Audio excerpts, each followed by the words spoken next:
William Arlotti pour le Fashion Post avec Antonio à la Légion étrangère, plus exactement au musée. Quand on pense à la Légion étrangère, il y a une sorte de fantasme et d'inconscient collectif. On pense à un film avec Viviane Romance, Légion étrangère, on pense bien sûr à Édith Piaf, Mon légionnaire. J'aimerais qu'on parle justement de cette réalité. Comment est-ce que vous pourriez, vous, me définir la Légion étrangère ? Donc, bonjour William. Alors, la Légion étrangère, contrairement à ce que le grand public croit connaître, la Légion étrangère a été créée par un roi, donc Louis-Philippe. Et l'objectif de la création de cette Légion étrangère, c'était l'emploi des troupes qui se trouvaient à ce moment-là en France, puisque sous Charles X, le roi Charles X, il avait utilisé des troupes étrangères lors de son règne. Donc, il crée la Légion étrangère en 1831 et aussitôt, à la création de la Légion étrangère, il décide d'envoyer la Légion étrangère à l'étranger. Donc, vous verrez ici, dans cette carte ici, que la Légion étrangère va être autorisée à servir uniquement et exclusivement hors métropole. Donc, elle n'a pas le droit de servir en France. Tous ceux qui s'engagent à la Légion étrangère vont servir à l'étranger, donc hors métropole, notamment au début en Algérie. En 1835, donc, c'est pour ça que justement dans ce musée, on montre justement cette particularité, c'est qu'on arrive dans un premier temps, on voit les affiches de cinéma, les couvertures de magazines. Les bandes dessinées avec Mickey aussi. Voilà, les bandes dessinées avec Mickey, la musique avec Édith Piaf. Donc ça, c'est je dirais le collectif, l'imaginaire collectif que les gens ils ont en tête. On montre au grand public que, en réalité, la Légion étrangère, c'est autre chose. Tout d'abord, c'est une institution, comme je viens de dire précédemment, créée par un roi. En 1831, donc, elle arrive en Algérie. En 1835, fait assez étonnant de l'histoire, elle est cédée à l'Espagne. Et donc, de 1831 à 1835, la Légion étrangère est composée par des bataillons par nationalité. Ce n'est pas la Légion étrangère qu'on connaît aujourd'hui. Aujourd'hui, on parle uniquement le français. Et donc, la Légion étrangère en 1835, quand elle est cédée à l'Espagne, le colonel Bernel, qui est à côté, donc c'est un monsieur avec sa moustache, il décide d'abolir la notion de nationalité et d'utiliser exclusivement la langue officielle, le français, et que toutes les nationalités se mélangent. Donc là, on va créer ce qu'on appelle l'amalgame des nationalités. Et c'est à partir de ce moment-là que le ciment de la Légion étrangère se forme. Pourquoi ? Parce que, d'une part, on a un langage commun, une histoire commune, et en même temps, chaque légionnaire étant issu d'un pays, se sent implicitement l'ambassadeur de son pays. Il se dit, moi, il faut que je sois le meilleur et je représente mon passé. Voilà. Et ensuite, si vous voulez, on peut continuer comme ça, je vous montrerai l'histoire de la Légion étrangère. Donc, la Légion, en 1835, donc, elle est cédée à l'Espagne. Donc ça, c'est au mois que je me souviens bien, le 29 juin 1835. Ils partent, ils s'installent. Malgré tout, en Algérie, la conquête continue et il y a un besoin de troupes. Et donc, Louis-Philippe décide en décembre 1835 de recréer à nouveau la Légion étrangère. C'est pour ça que la Légion étrangère, elle a été créée officiellement en 1831. Elle n'a jamais cessé d'exister. 1835-1838. En 1835, entre 1835 et 1838, on aura deux légions.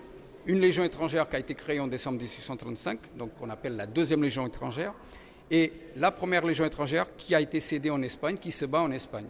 Voilà. Aujourd'hui, combien de nationalités composent la Légion étrangère ? On parle le français, mais combien de nationalités ? Alors, on a environ 150 nationalités au sein de la Légion étrangère. Pour intégrer la Légion étrangère, est-ce qu'il y a des critères qui sont spécifiques ? Alors, les critères sont très simples. Dans un premier temps, il faut avoir entre 17 ans et demi, on pourrait dire comme ça que c'est plus facile, 17 ans et demi et 40 ans. C'est la seule condition pour s'engager à la Légion étrangère. Bien évidemment, puisque c'est une troupe professionnelle depuis 1831, on demande à celui qui va s'engager d'avoir un minimum de conditions physiques. Après, aujourd'hui, on a sur 8000, à peu près 8000 à 9000 candidats, on n'en retient que 1700. Voilà, il y a un taux de sélection.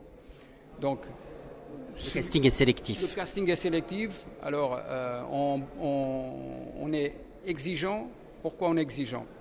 La Légion étrangère, donc le général qui commande la Légion étrangère, est le garant devant le gouvernement de la Légion étrangère. Bien, devant le ministre, bien évidemment, mais devant le gouvernement, devant l'État.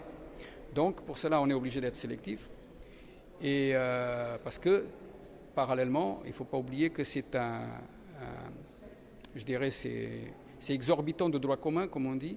C'est la seule troupe en France, je dirais en France et je dirais même dans le monde, qui permet à des étrangers de servir les armes d'un autre pays. Donc c'est pour ça que c'est vraiment très sélectif. Et on ne rigole pas avec ça parce qu'il envoie de la sécurité, non seulement de la Légion étrangère, mais la sécurité de nos concitoyens. Parce que c'est notre rôle aussi. On appartient à l'armée de terre. On est des unités. La seule chose qui nous distingue, c'est le statut. C'est le statut servant à titre étranger. Mais en dehors de ça, on fait exactement les mêmes formations que les militaires français du régime général. Les notions d'avancement, de grade, de tout, c'est exactement pareil. La seule chose qui est différente, c'est l'origine, donc le statut à titre étranger.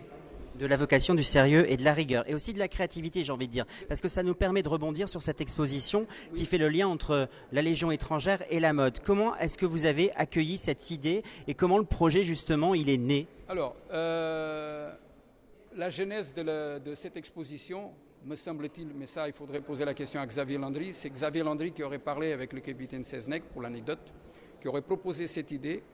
Et ensuite, elle a vu le jour avec Christine Germain, le capitaine Seznec, le commandant honoraire Guyader, donc qui est un passionné d'histoire, que d'ailleurs une partie des uniformes qui sont ici ont appartenu par le passé à sa collection privée, qui est actuellement exposée au musée de l'uniforme à Piloubier, parce que le musée de la Légion étrangère, il y a deux parties. Il y a la partie principale et il y a un annexe à Piloubier. Voilà. Donc, la genèse, c'est ça. Après, c'est tellement lié. La mode, donc l'uniforme pour un militaire, c'est quoi? C'est d'abord, il faut que le militaire il se sente bien à l'intérieur. Ça veut dire la fonctionnalité. Oui, fonctionnalité, praticité, voilà. Et aussi la stature, parce que votre uniforme d'apparat n'est pas le même uniforme que vous portez au combat. Non. Alors, à titre d'exemple, celui-là, ça a été fait par Balmain. C'est Balmain qui a dessiné ces uniformes. Il a voulu montrer la stature d'un militaire, donc ça, je ne dirais pas que ça fait un bloc, mais ça ressort ce côté-là carré. Donc le militaire, d'une certaine façon, c'est le bloc. Ça veut dire que dans le conscient je dirais du grand public.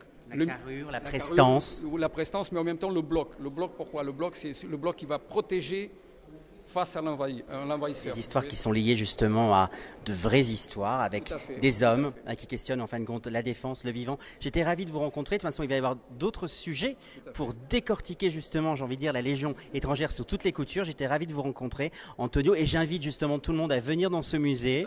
On va redonner l'adresse, c'est à Aubagne. Voilà, c'est à Aubagne, chemin de la Tuilière, à Aubagne. Voilà. Et les horaires d'ouverture? Alors, c'est de 10h midi, 14h18, du mardi au dimanche. On note et on save the date. Et c'est gratuit, important de le dire.